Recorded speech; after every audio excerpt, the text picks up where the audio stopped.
Behind the air conditioning story are many people. Today, we will discover what we found from different resources.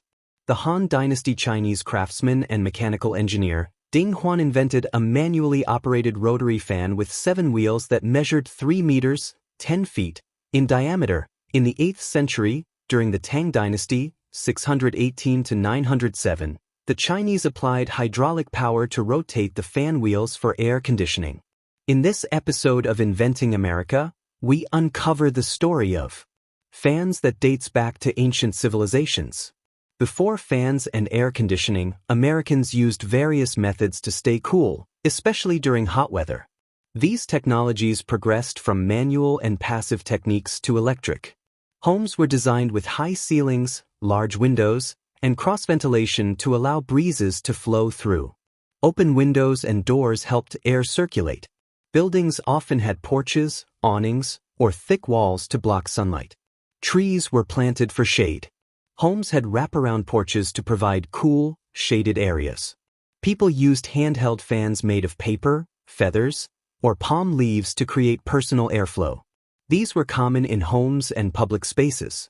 People soaked cloths in water and placed them on their skin or hung wet sheets in doorways to cool air as it passed through. Some dipped their feet in basins of cold water. People soaked cloths in water and placed them on their skin or hung wet sheets in doorways to cool air as it passed through. Some dipped their feet in basins of cold water. People slowed down during the hottest parts of the day, took naps, inspired by siestas, wore lighter clothing like linen or cotton, and avoided heavy physical activity.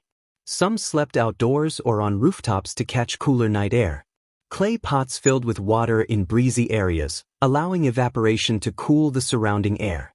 These methods were common until electric fans became widespread in the late 19th century and air conditioning units emerged in the early 20th century, with home AC units becoming more common after World War II.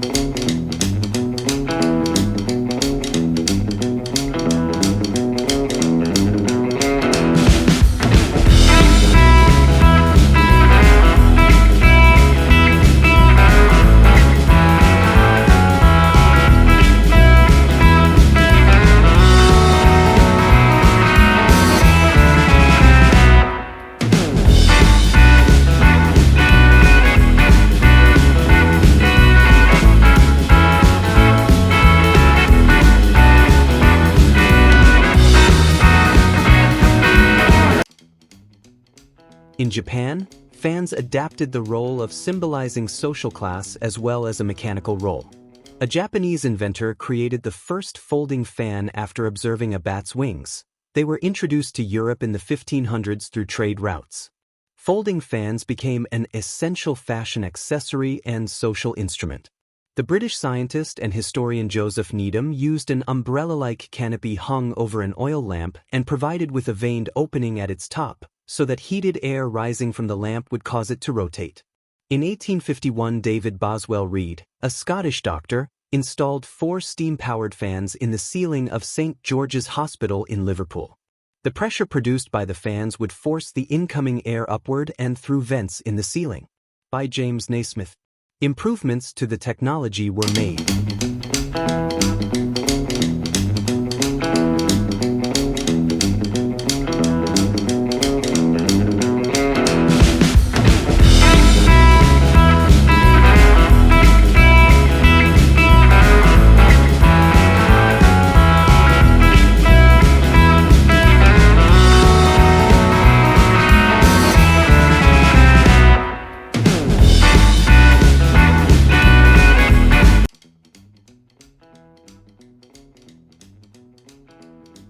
Between 1882 and 1886, Schuyler Wheeler invented a fan powered by electricity. It was commercially marketed by the American firm Crocker and Curtis Electric Motor Company.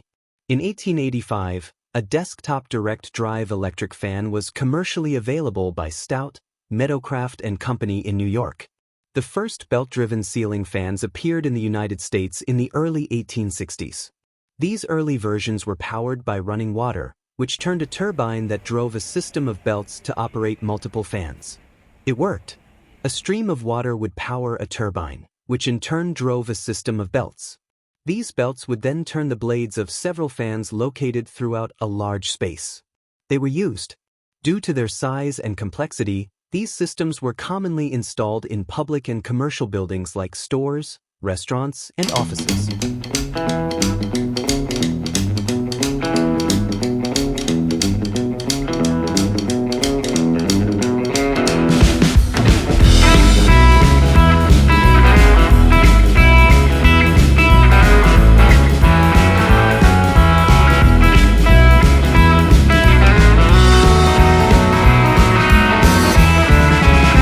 The development of the electric ceiling fan in the late 1880s eventually led to the decline of the water-powered, belt-driven system. In 1882, Philip Deal developed the world's first electric ceiling-mounted fan. In the 1840s, one small-town doctor had a radical idea. What if the cure for fever was cold? Dr. John Gorrie, a 19th-century physician who invented mechanical refrigeration and laid the foundation for air conditioning. He wasn't just trying to cool rooms, he was trying to cure disease. He wasn't an engineer. He was an American physician, scientist, and inventor considered the father of refrigeration and air conditioning. His work was inspired by his attempts to cool the rooms of yellow fever patients in Apalachicola, Florida. Dr. Gorrie invented the ice-making machine and is considered the father of air conditioning and refrigeration. Gorrie's invention began with an attempt to cure yellow fever during an outbreak in Apalachicola in 1841. Convinced that cold was a healer, Gorrie believed that cooling the room could help. So, he began suspending ice above patients' beds, hoping to lower their body temperatures and clean the air. Ice had to be shipped from northern lakes. It was expensive and slow. Dr. John Gorrie decided to invent ice-making machine. In 1845, John Gorrie developed a mechanical ice-making machine. It compressed air, water vapor, and basic refrigeration to produce ice. It could cool a room in a building. In 1851, he received the first U.S. patent for a mechanical refrigeration machine in 1851. He tried to commercialize the invention, but faced obstacles, and investors backed out. His demonstration model failed in front of potential funders. The IC trade lobby. His work shut down.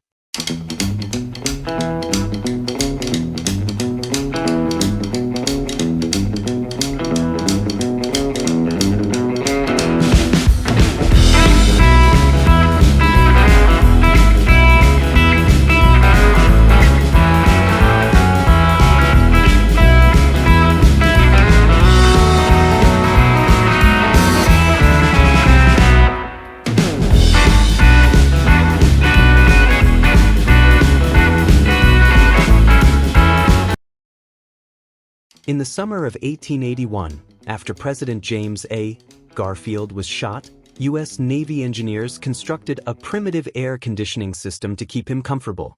The device used an electric blower to force air through a large box containing screens of wet cheesecloth or cotton placed over massive blocks of ice. While the invention was able to lower the temperature in the room by 20 degrees, it could not save President Garfield, who died 2 months after being shot.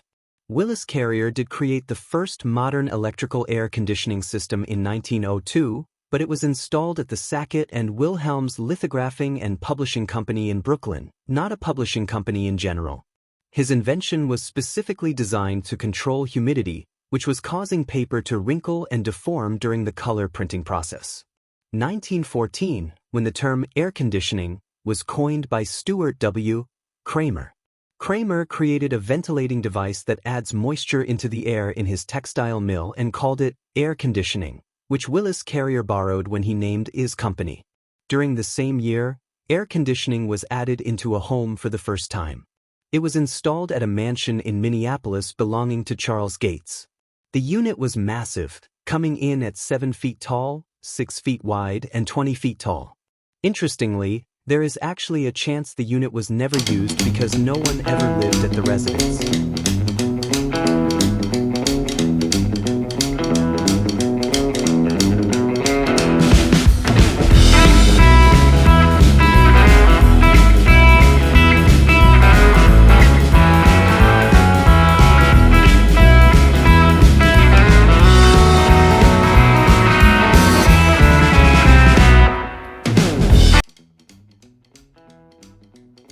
By 1931, the first window unit was created by H. Schultz and J.Q. Sherman. They became commercially available just 1 year later, but came with an extreme price tag. They cost anywhere between $10,000 to $50,000, which, adjusted for inflation, would be between $120,000 to $600,000 in 1939. Packard rolled out air conditioning in cars. However, in order to use the vehicle's air conditioner, its engine needed to be stopped, and the owner had to disconnect the compressor belt once it had cooled down.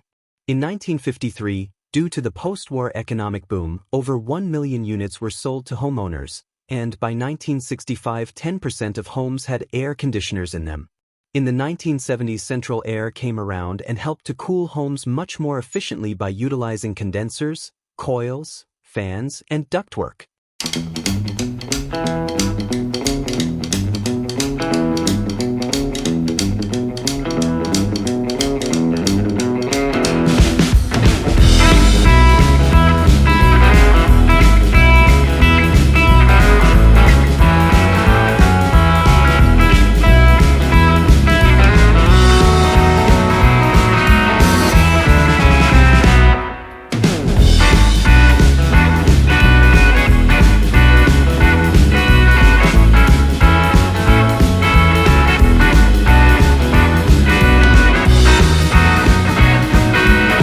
From Ding Huan's rotary wheels to the wet burlap of a Florida grandfather, the history of cooling is a history of human ingenuity. When we restore an old attic fan in a 1920s bungalow, we are building a bridge to the past. We must preserve these stories just as we preserve the technology. Senior citizens are our most precious treasure, and their comfort today. Our elders are the living journals of history, their memories are the diaries of the past, and their adventures are written upon their hearts. There is a profound tragedy in how modern society has disconnected from the worth of these seniors, allowing their stories to fade into silence. The future we should desire is one where the younger generation possesses the passion to open their minds to the personal experiences of those who came before. To sit and listen to a senior citizen is to witness a transformation. When they share how things used to be, a dormant light begins to shine in their eyes. They become animated, reclaiming moments they thought were forgotten. It is in these exchanges that we realize our elders are our most precious treasure, deserving of dignity, care, and relief from the burdens of taxes on their livelihood.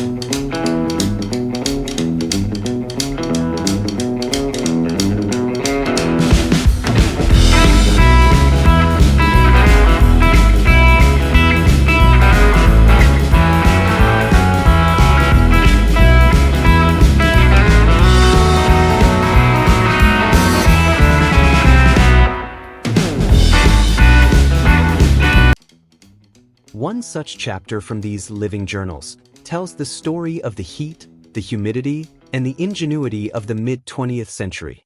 The era of the attic fan decades ago, before the silent hum of central air conditioning standardized our comfort, life was lived in a visceral relationship with the elements. In the sweltering heat of Florida in the 1950s, or the sun-baked plains of Texas, cooling was not a switch, it was a ritual. I recall the distinct architecture of survival, a grandfather placing wet burlap sheets in front of a massive oscillating fan. To a child, keeping that burlap damp was the best job in the world, for it meant sitting directly in the path of the evaporative breeze. In those days, the attic fan was the lungs of the home. When active, it literally sucked the stagnant heat out of the rooms and inhaled the night air, blowing so hard that the curtains would flap wildly, signaling the arrival of relief.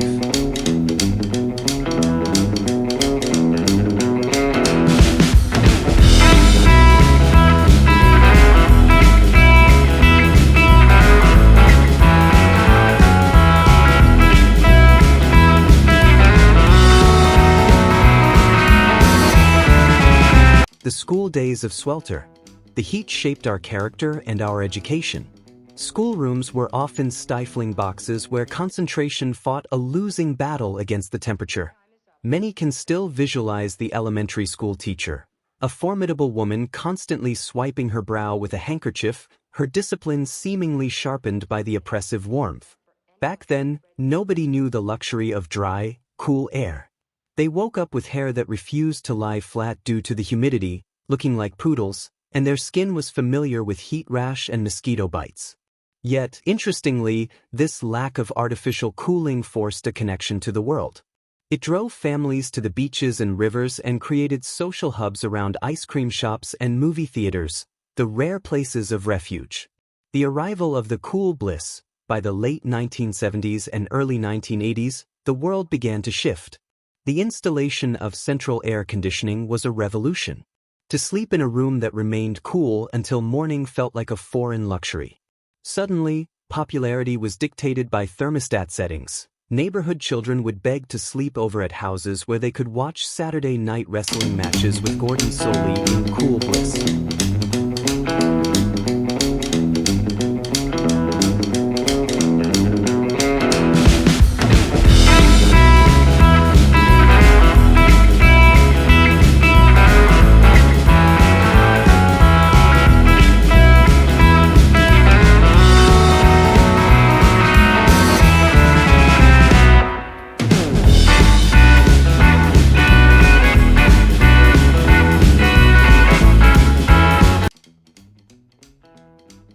There was a trade-off, however. As the windows closed, so did a certain openness to the neighborhood. The clunk-clunk sound of the old attic fans faded, replaced by the drone of compressors. Preserving the connection years later, upon purchasing a 1920s bungalow, one owner found an old attic fan dormant in the ceiling. The electrician was skeptical when she asked to have it rewired, but when it roared to life, it was more than just a fan. It was a bridge to the past. We may enjoy the comfort of the modern age. Indeed, many of us feel we would die without it, but we must not forget the texture of life before it. Just as we preserve that old fan, we must preserve the stories of those who lived through the heat. When we listen to them, we are not just hearing about the weather, we are learning about resilience, community, and the passage of time.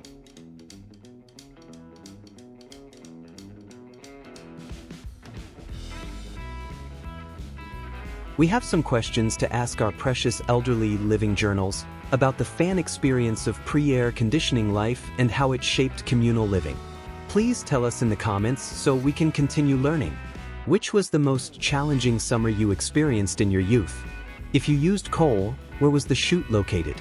How did you bank the fire at night so it wouldn't go out? What tool did you use to rake the clinkers and ash? What was the most effective folk remedy for avoiding heat stroke or heat rash? When it was too hot to sleep inside, what were the family solutions? Did you move bedding outside, sleep on a porch? How did you cope with mosquitoes? Do you remember the first time you experienced air conditioning? Where were you, and what was your immediate physical reaction to the dry, cool air? If your family first acquired a window unit, where was it placed? Did the whole family gather in that room? What were the rules for who got to sleep closest to the unit? Thank you for watching today's video. Sincerely appreciate your time and support. If you enjoyed this story, don't forget to like, subscribe, and comment. We'd love to hear them. Your encouragement means the world. We'll continue the story.